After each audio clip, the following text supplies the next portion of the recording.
Welcome back inside the studios of KEVT Power Talk, Sahuarita, Tucson. Welcome back inside the Parisi Palace here on the Jake Feinberg Show. It is an honor to have you with us today. My show revolves around the 4 L's: leadership, love, life, and lineage, and the ongoing story of real music made by real artists. How is music taught to my guest? He studied music at prestigious institutions, but the music was in the streets and on the bandstand. New rules were being created by my guest heroes who were stretching the sonic boundaries, playing African Juju music with acoustic instruments, playing thesauruses of scales in free form with a little Kama Sutra mixed in. Melodic improvisation must be swung by the drum in 4 and 7 and 9, 11. Keeping time in polyrhythmic progressions of ideas spilling out of my guest on his Starship with a big Buddha at the helm. Norman Connors, welcome to the Jake Feinberg Show. Norman, you there? I'm here. How are you, brother?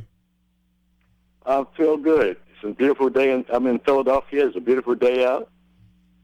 Well, it's an honor to have you on the program, man. And I really, it's great to talk to you. We came in there listening to Archie Shepp. Yeah, that brought back some great memories. That was my first recording session. Norman, I want to talk to you. I think it's really important for my generation and younger generations. You know, you did get schooled. Don't get me wrong. I mean, I know Norman Connors was in a classroom, but can you talk about where you got your real education growing up? Yeah, I grew up in the Richard Allen Home projects. I lived like 3 doors away from Bill Cosby in the Richard Allen Home projects. And in those projects, I was fortunate to go to some rehearsals when I was 5, 6, 7, 8 years old. The people that I used to go to the rehearsals, they used to rehearse every day. Across the street from me was Spanky the Breast, a bass player who was with Art Blakey, and Lee Morgan, who everybody know, and Lex Humphreys, the drummer who was playing drum. He played drums with Donald Byrd and Dizzy Gillespie, and many more, and McCoy Tyner, who everyone knows. And they used to rehearse every day across the street from me. So that was my first thing. My first influences. Let me stop you right there. That is. So these were, you called them projects, or is that the correct word that you grew up in? Yeah, the Richard Allen Home projects. Projects are a low income facility for people who have low incomes, and there's a lot of mothers there that with children. Oh no! I just want to know because when I think you know what a project is. Yeah, no. I mean, it was. I grew up there. I grew up in the projects. It was like after I was 5 years old, my father cut out. It was just me and my mother.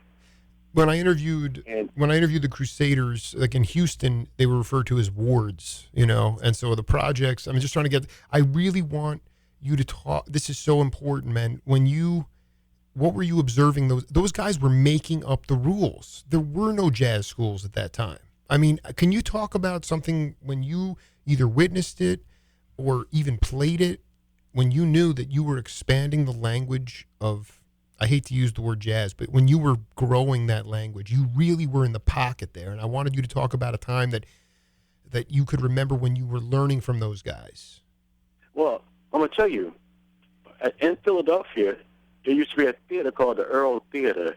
And at that theater, I used to take my drum lessons on Saturdays. My mother used to take me to my drum lessons. I played my drum lessons.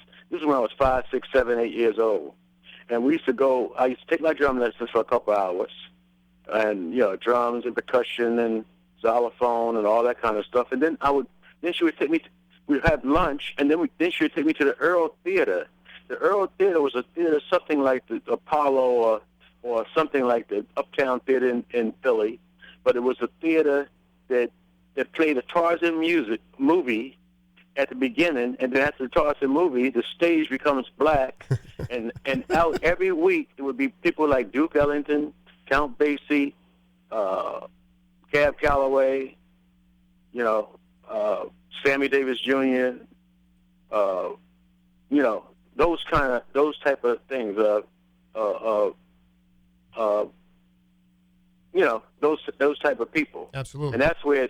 So I got that education, and then the education in the projects with Lee Morgan and McCoy Tyner and those people. So I absorbed all of that, and that's where it all. So I was absorbing all this great music with all these great people at a very, very young age, and every week and every day, and that's what I was into. The thing, other than me going to school, elementary school, and things like that. When those guys would talk, I mean, in today's world, we're so stratified. I mean, you were really, you predated Norman Connors, for the audience out there. Predated cats like Roy Ayers as far as a crossover musician, but we are so stratified now, Norman. Everything's got to be labeled. You can't.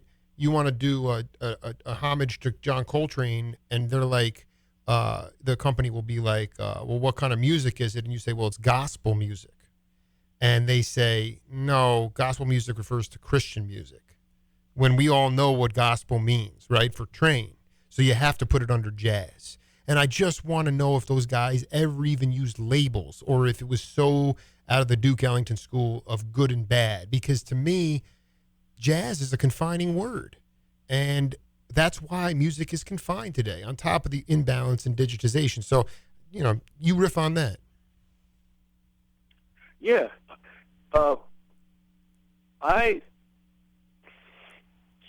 See, back in the day when I was 5, 6, 7, 8 years old, jazz and just music period was like me being a jazz musician or a musician period was like being a doctor or a lawyer, or you know what I mean. Mm-hmm. That's the way it was. I mean, you couldn't get no higher as far as a royalty is concerned. Prestige. I mean, to be a jazz musician was like high royalty. That's how I felt anyway.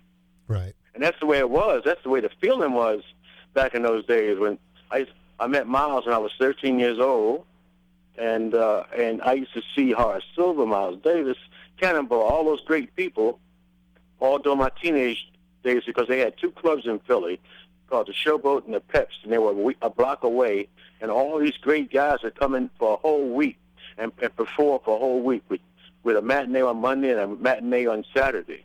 And I've seen all of this every week, all these great people during my teenage days.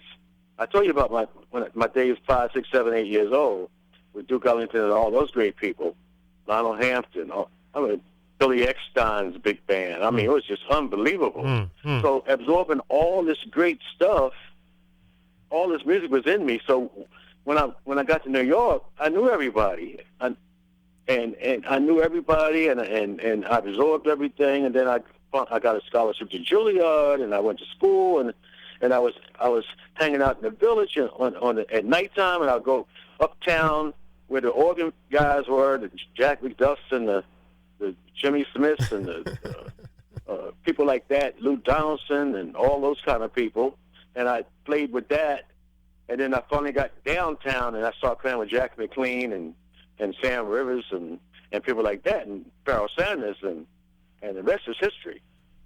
Yeah, no, the late great drummer Donald Duck Bailey was talking about the Earl. He was like one of my favorites. Yeah, and that Donald dude, Duck Bailey. that cat played a serious harp. He was a serious harp player too.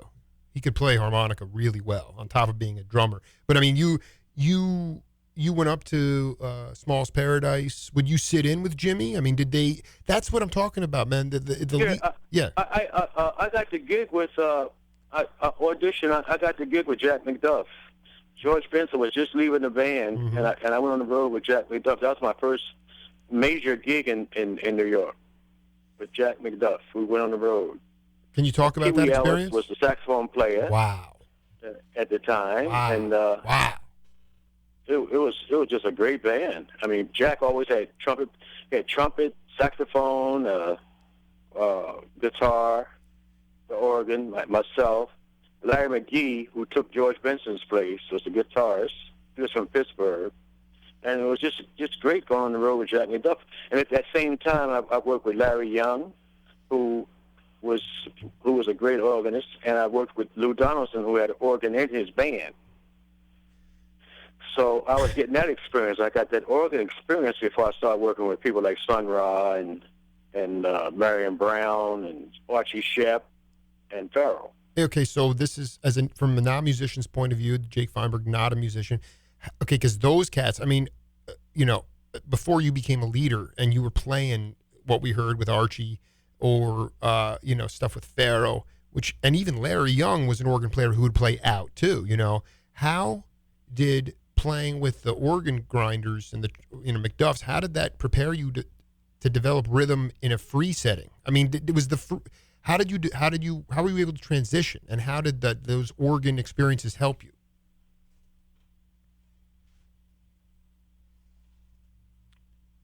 Are you still there? Yeah, no, did you get my question?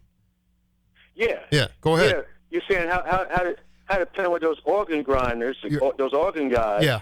Charlie Earlin was another one.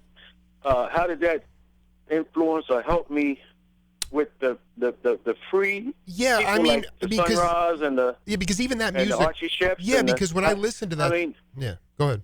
For some reason, I've been checking out my history myself. I've been looking back on it and going over it, and for some reason, I lived both worlds. I lived in 3 different worlds. I lived in that organ kind of group world. I lived in the free flowing with Sun Ra and Farrell and Train and Albert Isla and all that. I lived in that world. I was heavily in that world, and I was in the R&B world. Now the R&B I used to keep a secret. I kept that a secret. I kept that to myself.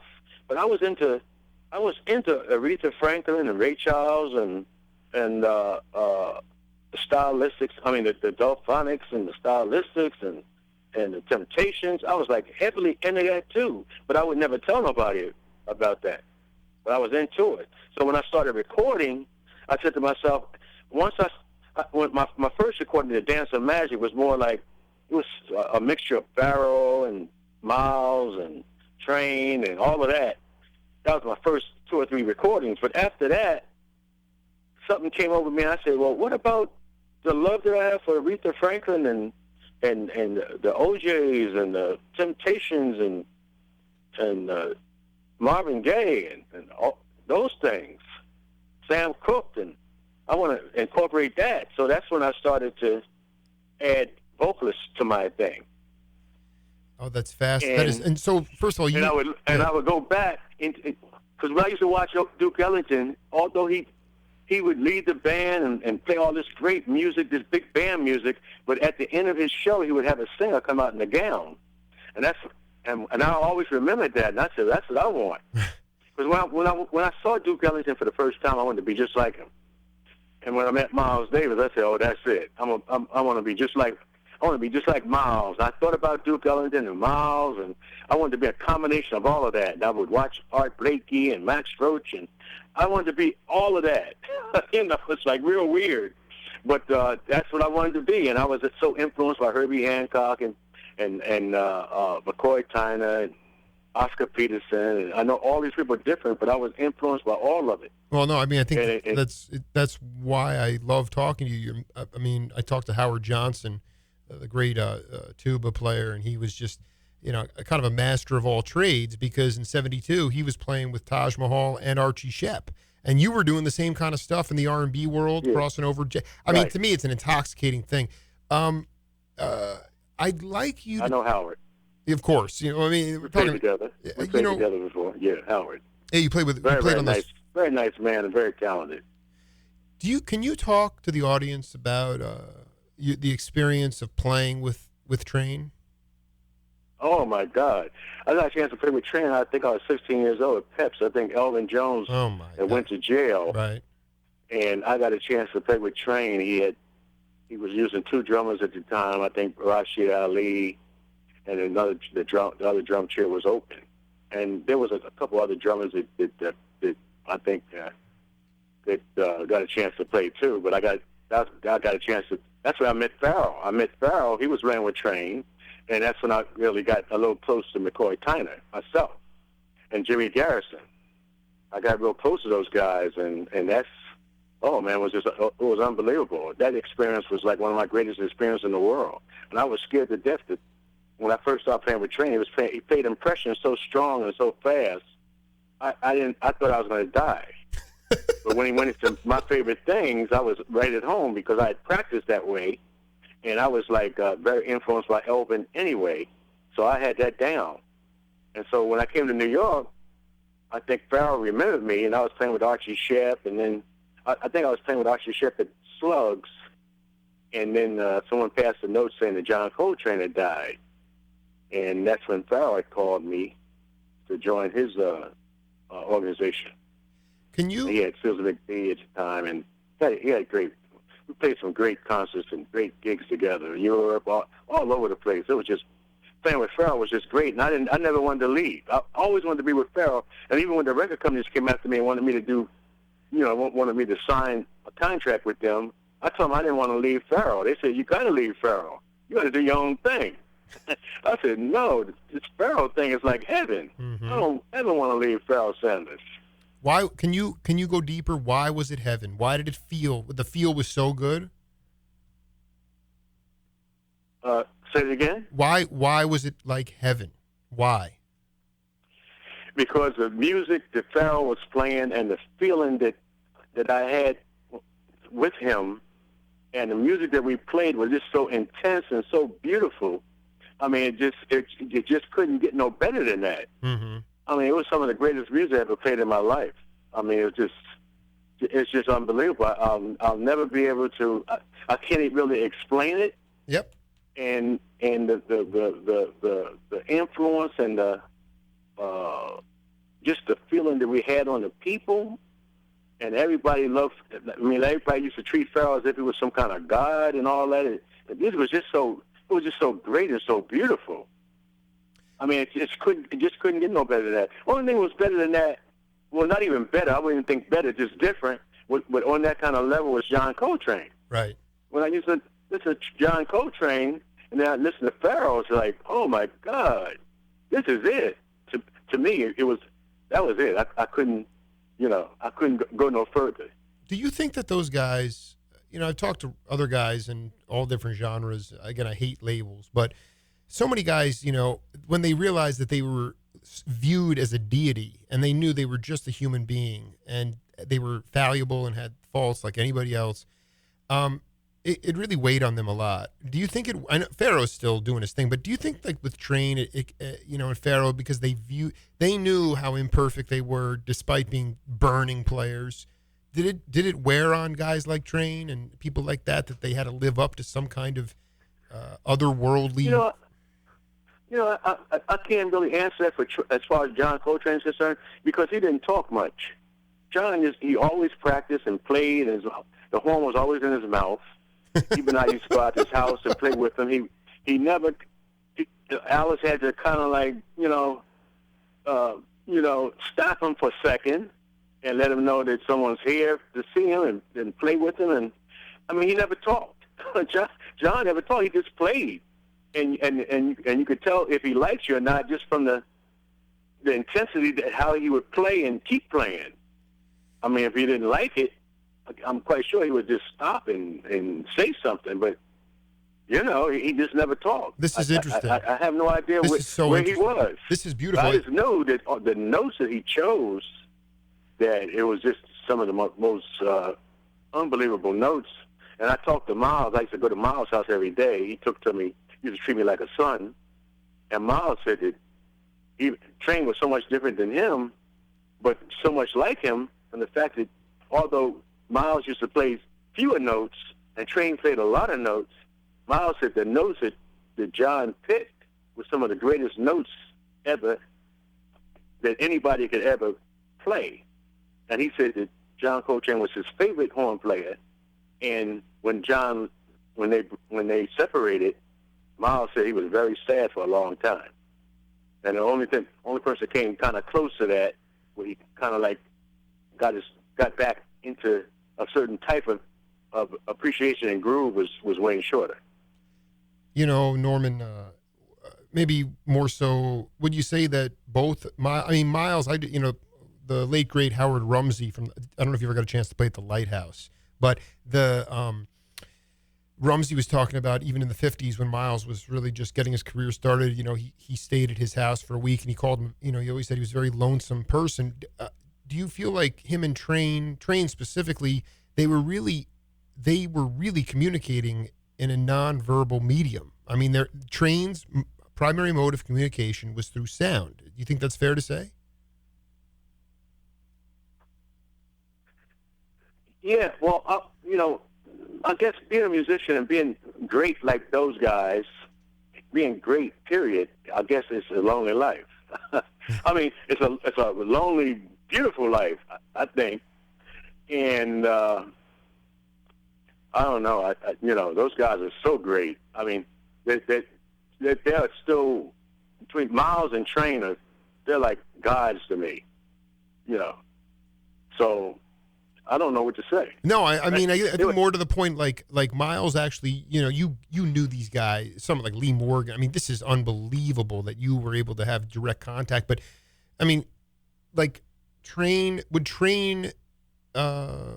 he was always had his horn in his mouth. Miles at least was able to articulate to you that he was saddened, and then he got in the groove with Wayne. But did you ever have a conversation more than a couple of seconds with Train? It was just basically just burning on the bandstand. Can't talk to Train. Just burning on the. This is beautiful. I never had a chance to talk to Train.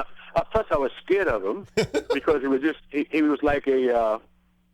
Like I said, he was like a god, and I was looking in his eyes, and he was just so intense and so, just so full of music, and the notes that he chose and the strength that he played. It was just, and I could never say anything to him. And I couldn't. he left me mesmerized all the time. You know what I mean? I was just, and then when I would get home with myself, I would just think about it, and I would just say, man, I'm just so glad to even be close to a man like this. That's right. I mean, how did I get to the point where, what did God do to me to put me where I could go and play and be with this guy, and to go over to Miles' house, and he would talk to me and tell me about this and tell me about different things that he went through and different things that I should do, and I mean, how in the world did I do? How did I get that? It was like the greatest education and the greatest association that I ever encountered. Just for the audience and for my own sanity, can you, when you sat in, I mean, the double drums concept, the Allmans did it, the Allman Brothers did it, the Grateful Dead did it. I think that they were actually comping or trying to do the double drums. But can you explain your role in that, like what Rashid was doing versus, who was keeping time and who was painting colors, or both? I mean, if you could break that down. Well, Rashid had a style that was like very. Me and my boy, we would call them scrambled eggs. Rashid was like scrambled eggs, you know what I mean? Like, and Elvin was more like. Elvin had all of that too, but he had the more traditional and all the traditional things too. And just being super creative, and of course being one of the greatest drummers in the world and all of that. I mean, Elvin was like the perfect. He was the epitome of the perfect great drummer. Couldn't get no better than that. As much as I was influenced, and as much as I was close to Max Roach, and I love Max to death, and he was just the greatest thing to me, and I learned a lot from him, and he took to me. But when I think about Elvin, wow, it's just like, wow, where in the world did that come from? Yeah, there's but I mean, listen, Elvin, I've been, it's the polyrhythm. You can try to transcribe that stuff too, and it'll never come out because of the spiritual quality. But when you came in, what was your job? How did you try to just fit in to that whole thing? Well, I studied I was into polyrhythms. I had natural polyrhythms and cross rhythms. I used to study the cross rhythms and polyrhythms, and I used to play that kind of stuff naturally. And it was something about me that I had all of that, and I had most of the stuff, all that stuff that Max Roach had, but I had some other stuff going. But I had the same kind of stuff that Elvin had going, and I had some of that Rashid stuff. It ain't really Rashid stuff, but I had all of that too. So I was into I had all of that going, Right. and at the same time, I could swing with the organ players, So I did all of that, and I had a great time doing it, and I had all those musics in me. The thing that people ask me is, how in the world can you play with Sun Ra and play all that free stuff with Pharaoh and all that kind of stuff, and then end up playing You're My Starship? Well, listen, we got a track of music here to play for you. Let's take a listen to it, and then we'll come back and talk about it. Okay? Okay. Sponsored in part by the Circle Tree Ranch, the Stereo Hospital, and Abbott Taylor Jewelers, and we thank you so much for your support. All right, Mr. Connors, what do you got for us, brother? Say it again. What do you got for us? What is that tune? That tune there? Yeah. I heard it before. I mean, I know about it. It sounds very familiar. Yeah, we got that was Aquarium Dream. Aquarium Dream, and that tune was called. Yeah, that's like that's one of the groups I used to produce. And I think that I think maybe it'll be a revelation for you, but really the albums that you put together are those albums, Aquarium Dream albums, are just funky, man, and they came at the right time in our cultural progression, because disco was in full effect, and you again found a way to make it a dance floor groove. But I wanted you to talk about Gloria Jones and how you found some of these singers. That was Gloria Jones there singing, wasn't it? Absolutely. I mean, how did you recruit some of those female singers? Well, the Aquarium Dream was run by a keyboard player who worked with me from 1976 to just maybe 3 years ago, Jock Berwick. And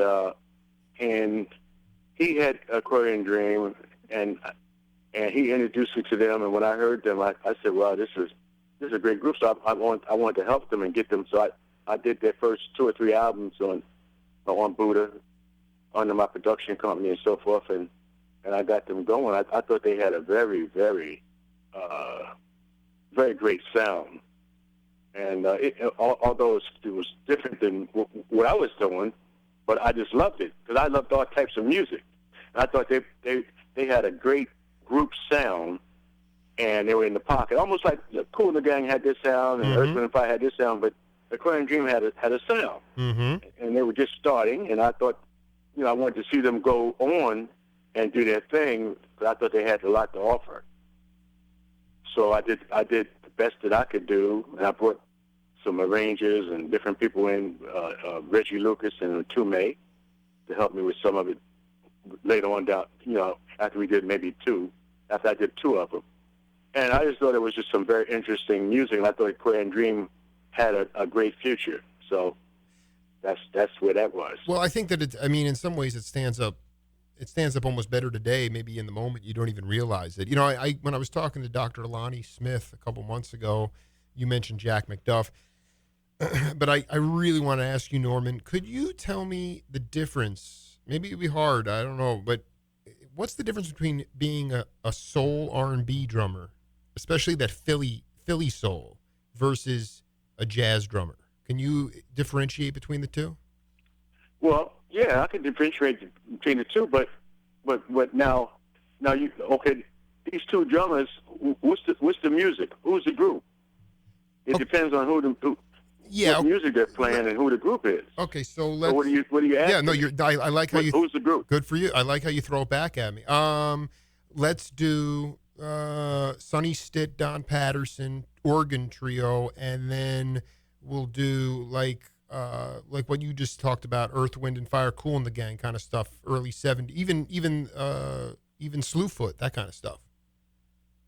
Well, the majority of jazz drummers wouldn't, they they couldn't give the Earth, Wind and Fire the right type of.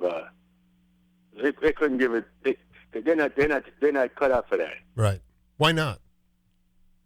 I don't know. I think because they're so dedicated. They're so dedicated and so committed to just a certain flow of music, you know, and they're not, you know, unless they're like Billy Cobham, who could play both worlds. He's like one of the very few people that could play both worlds. Billy Cobham could play with Earth and Fire, and Billy Cobham could play with Hard Soap. I mean, yeah. Sure. So, yeah, right. Morris Jennings, maybe too. Say it again. Maurice White. I'm sorry, Maurice White maybe could. Maurice White.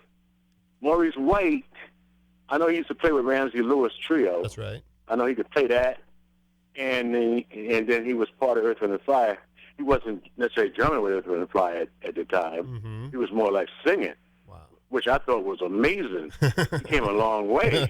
I mean, Maurice White singing on Earth, Wind and Fire, and they get hits like that. Unreal. What? Yeah, right. It was just amazing. Where'd that come from? Right. Unbelievable. And Maurice is a super, super, super talented guy. I mean, he's like one of my favorite producers. I mean, his taste in production is impeccable. And oh man, he's a monster. Going back to, I want you as a drummer though to Lonnie. I'll get your email and send you the entire transcription. Lonnie had a really interesting take on it, and he did it more through sounds. He was like talking about sounds, but difference between jazz. Because I mean, you've done both very successfully. It's not like, yeah, Norman's got good time. He can swing the band, but he doesn't have soul. No, you've done it both ways. So I just want you to talk about the difference. You talking about the 60s?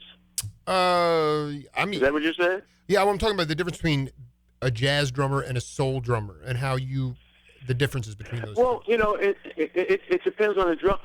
It depends on the drummer. I mean, some of these soul drummers is just unbelievable. I can't play like that.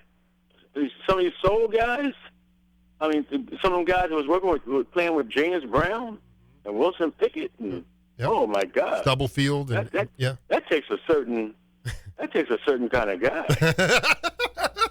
It really does.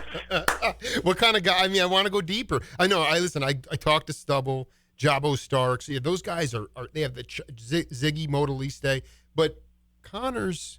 Don't sell yourself short, man. I mean, I just, to me, it's like, I mean, the amount, it's not quantitative, the amount of sanity that you've saved people's sanity with your drumming, and you've done it on both sides. So, can you talk also about, in your mind, I mean, the albums that you put together on Cobblestone, Dark of Light, Dance of the Sun, Love in the Sun, and Dark of Light, and these are all very spiritual names. Dance of Magic, Slewfoot. Can you talk about, for the audience, I always like to talk to the guys about a transcendent experience that you had on the bandstand, maybe actually like leaving your physical body, even though the music was... Well, in those days, I was like really into dance and music. And even when I was at Juilliard, I was really into dance and African rhythms and African dance and all of that. And I was trying to fuse the two things together and come up with, I mean, that's why I love Art Blakey so much. Art Blakey was he played to me like a warrior, a African chief. Warrior. Right. He was like so intense, and he just played the right stuff. You know what I mean? It was very African American, very African, very native, very like a lion, like a tiger and lion, and he had all of that. So and I absorbed all of that, and I was trying to put a lot of that into my music.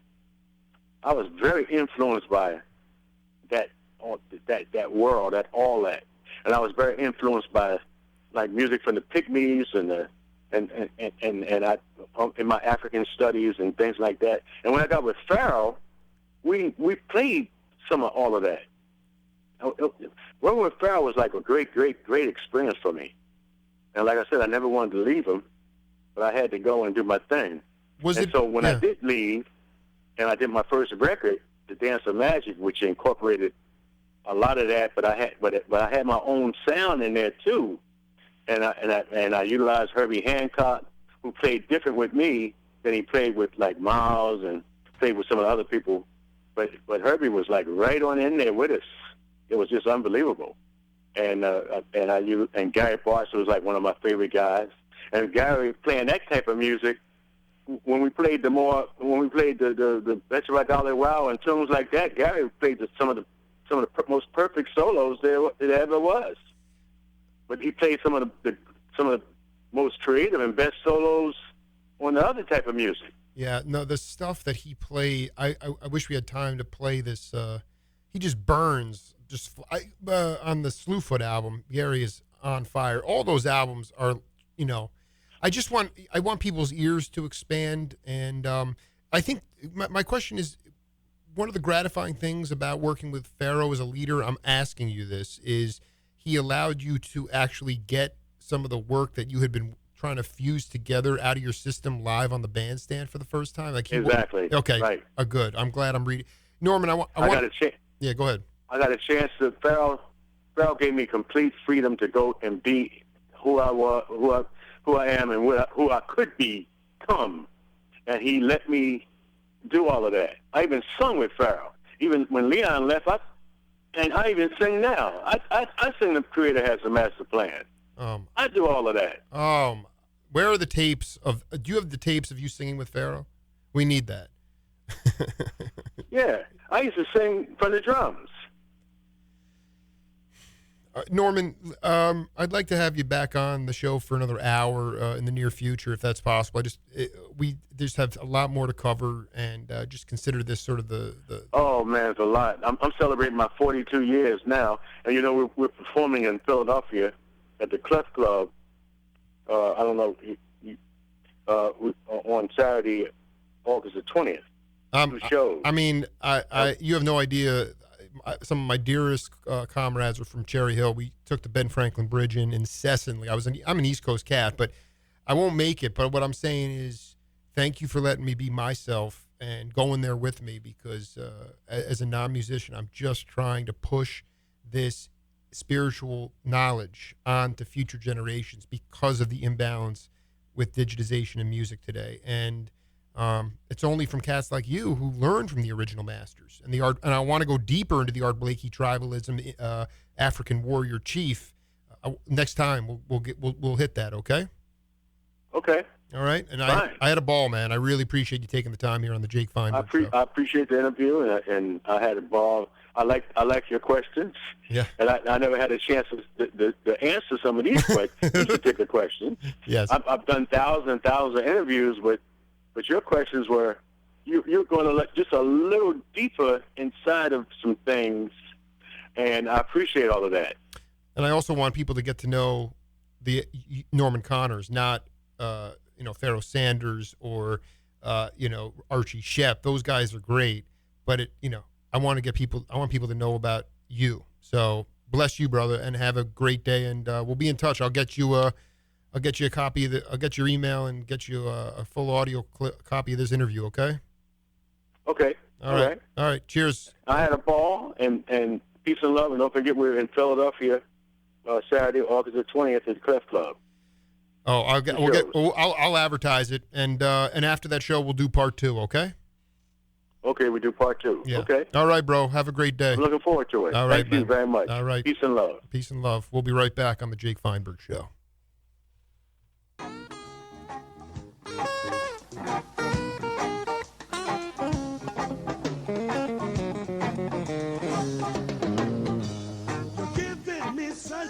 I've had time, say all right, say things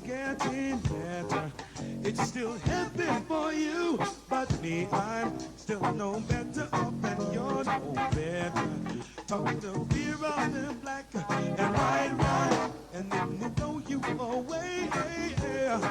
Look up to it with this stick, me upside. They're talking about how they stop. I just say, but I know you're giving me a bad time.